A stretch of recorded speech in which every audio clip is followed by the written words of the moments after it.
Bonjour à tous. Aujourd'hui, nous allons voir le fonctionnement d'une LED NeoPixel par rapport à une RGB. Alors, une RGB comporte 4 fils. C'est une LED classique. Ces 4 fils, vous avez un fil pour la masse et 3 autres fils qui nous servent pour déterminer la couleur. Chaque fil comporte une couleur, le rouge, le vert, le bleu. Quand je veux faire fonctionner une LED RGB classique, il me faut donc 3 pins sur le microcontrôleur, ou 3 broches si vous préférez, sur le microcontrôleur pour pouvoir avoir toutes les options possibles. J'ai 3 LED, j'ai 9 fils. Et si je veux piloter 10 LED, je vais avoir 30 fils. Vous voyez que ça commence à devenir compliqué au niveau du câblage. Alors que la LED NeoPixel comporte toujours 4 fils aussi. Vous avez 2 fils pour l'alimentation, le GND et le 5 volts. Et vous avez un fil qui s'appelle Data In. Oui, c'est par là que transitent les informations pour que la LED comprenne les couleurs qu'elle doit afficher. Et Data Out, elle renvoie les informations de la trame qu'elle a reçue avec les adresses correspondant aux autres LED et le code de couleur qu'on exige à chaque LED. C'est quand même un gros avantage parce que vous vous retrouvez cette fois-ci avec un seul fil. Et si vous voyez sur le montage, là vous avez un fil qui va au microcontrôleur, alors que si j'avais pris des RGB, pour obtenir le même résultat, j'ai besoin de 9 fils. Alors on va voir maintenant au niveau de la programmation, ou tout du moins de ce qu'on peut obtenir avec. Alors là, j'ai baptisé yeux rouges, yeux bleus, parce que c'était pour un robot. Imaginons qu'on veut les yeux rouges, il suffit que je fasse un. Alors je vous ai fait un petit menu détaillé pour que vous puissiez le reproduire chez vous. Voilà, j'ai du rouge, j'ai du bleu, j'arrête avec le 0. Si je veux passer de gentil à méchant ou sage à méchant, on peut obtenir cela. Voilà. Et où on peut obtenir quelque chose encore de mieux, c'est qu'on peut faire clignoter les LED. Alors, imaginons maintenant que je veux faire clignoter une LED. Voilà, je la fais clignoter en rouge. Mais imaginons que sur une autre LED, j'ai besoin que ça clignote aussi avec une base différente, c'est-à-dire une base de temps de clignotement, si vous préférez, différente. Voilà, on obtient 2 clignotements différents. Et si je veux arrêter l'ensemble, voilà, vous voyez, tout fonctionne correctement. Voici donc le schéma de base. Vous avez donc les 3 LED qui sont connectés, et je vais vous détailler l'ensemble de cette connexion. Première chose, les masses. Faites bien attention au repérage sur la LED. Vous remarquerez qu'il y a 3 longueurs de LED différents, ce qui peut vous permettre de déterminer où se trouve le GND, le plus et le Data In. Là, on va câbler le GND, et comme dans tous les montages électroniques, on a un système de référencement à la masse. Nous avons après l'alimentation qui vient de cette carte en plus. Alors, on a pris une petite carte électronique pour pouvoir nous créer une tension de 5 volts pour éviter de pomper tout le courant sur la carte Arduino. Et n'oubliez pas que si vous mettez un grand nombre de LED, vous risquez d'avoir des soucis sur le régulateur de la carte Arduino si vous préleviez cette tension d'alimentation. Donc il est plus sage de prendre une tension d'alimentation via une autre alimentation que l'Arduino. Voici le fil qui transite les informations vers la LED 0. Alors n'oubliez pas que c'est pas la LED 1, la première, c'est la LED 0.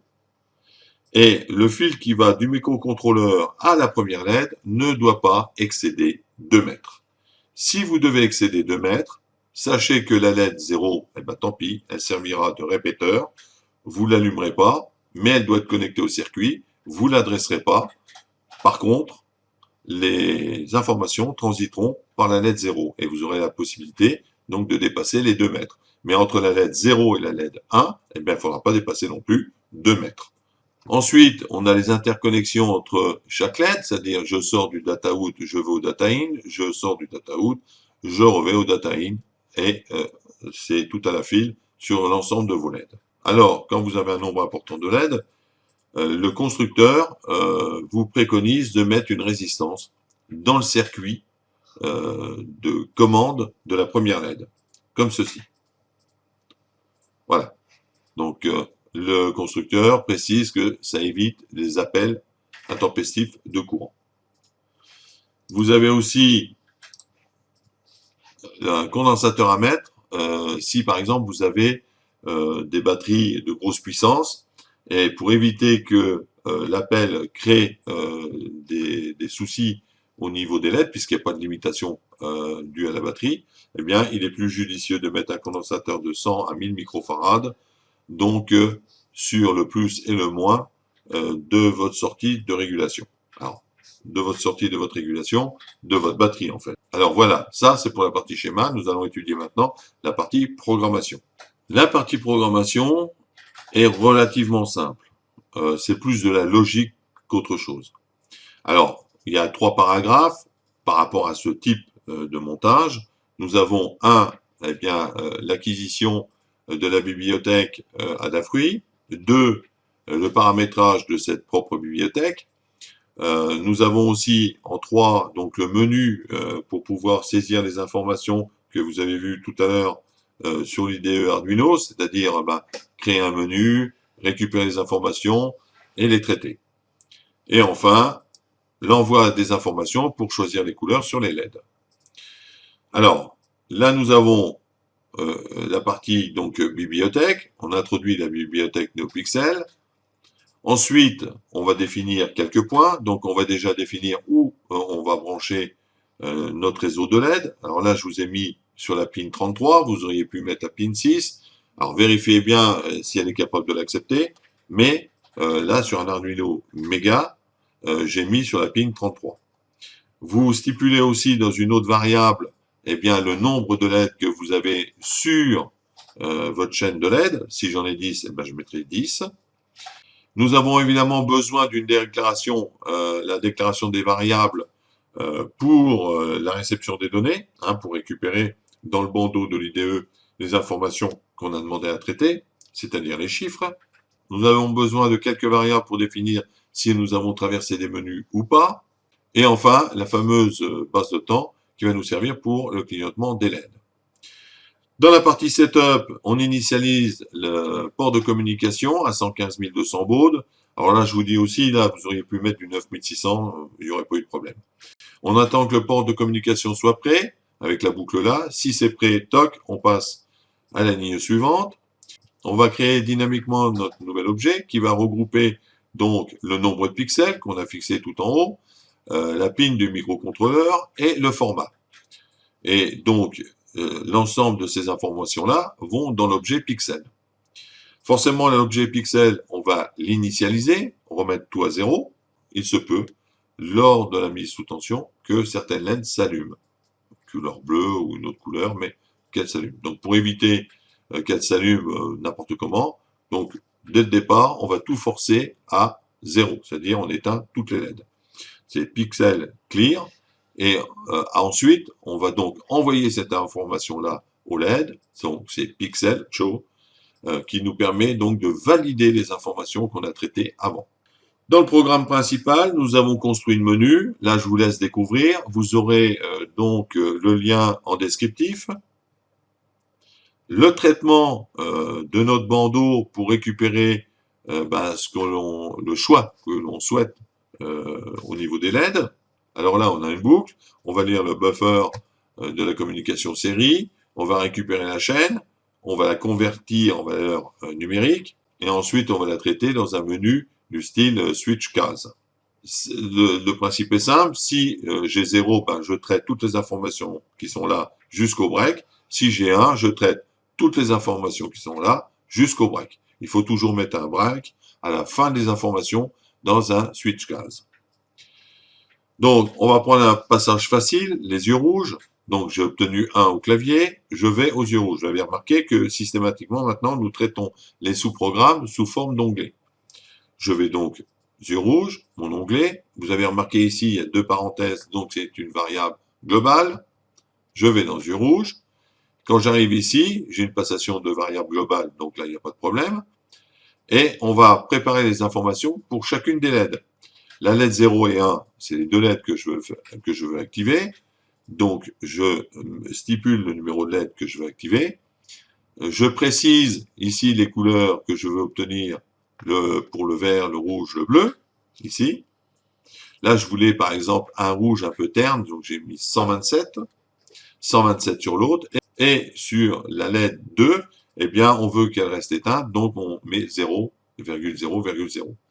Et on arrive à l'instruction qui envoie l'ensemble de la trame à toutes les LED, pixel show, et du coup, nos LED vont s'allumer en rouge. Voilà, il n'y a rien de très compliqué là-dessus. Alors maintenant, on va passer donc au menu sage méchant, c'est-à-dire que j'ai les yeux bleus, je veux passer aux yeux rouges. Mais les yeux bleus, je vais les éteindre tout doucement pour passer aux yeux rouges, pareil, à une montée progressive. Et bien, comme on était à 127 avant, eh bien, on va décrémenter de 127. Et à chaque fois qu'on passe ici, on décrémente de 1. On passe ici pour l'envoi des couleurs à la LED. Et on vient boucler et ainsi de suite. Mais vous avez remarqué, on utilise une délai. Ça veut dire que tant qu'on est dans la boucle et que l'on fait de la base de temps, eh bien, on va être, là, on a 127 fois 10 millisecondes. Donc, ça veut dire qu'on ne peut rien faire d'autre entre-temps. Mais la solution idéale pour faire fonctionner les LED ou monter graduellement ou clignoter, eh bien, c'est la fonction milli. Et je vous ai mis la fonction milli ici pour vous expliquer, ou tout du moins vous montrer comment on l'utilise. Autrement, le procédé pour envoyer les informations sur la LED reste toujours identique. C'est-à-dire que là, on va traiter que de la LED 2, on va lui envoyer donc la couleur rouge à faire clignoter. Donc le premier passage, on a ici la base de temps qui définit le temps quand la LED va passer à l'état 1. Et sur cette partie-là, on va définir si elle est déjà passée dedans ou pas. Donc on fait le traitement, on est passé à l'état 1 pour la LED, on arrive ici, on réinitialise la variable milli, enfin on réinitialise pas la variable milli, mais la variable démarrage avec la valeur de milli, et on passe le passage LED, le clignotement, à 1. Ça veut dire que quand on va avoir terminé le traitement là, quand on va revenir ici, c'est pas ça qu'on va traiter, puisque il est égal, nous on a besoin qu'il soit égal à 0 ici. Et alors que là, on vient de le forcer à 1. Donc on passe dans la deuxième partie. Et la deuxième partie, son but est d'éteindre cette fameuse LED. Donc on lui envoie comme information 0,0,0. Et on lui transfère les informations. Du coup, on va éteindre les LED. Et quand on va arriver là, on va dire que les LED, enfin le passage dans les LED, est égal à 0. Ça veut dire qu'on peut revenir dans la boucle, ici, et quand on aura obtenu le temps désiré, puisque ici on l'autorise, puisque la variable a été reforcée à 0, eh ben on va repasser la LED en rouge brillant. Voilà. Donc ça, c'est le principe avec la fonction milli. C'est ce que je vous conseille si vous faites des clignotements, des montées, etc. Quand vous traitez de ce sujet-là avec milli, ben vous n'avez pas des problèmes d'attente au niveau des voyants, etc., qui peuvent être complètement disgracieuses. Voilà. J'espère que ce tuto vous servira et je vous dis donc à la prochaine fois.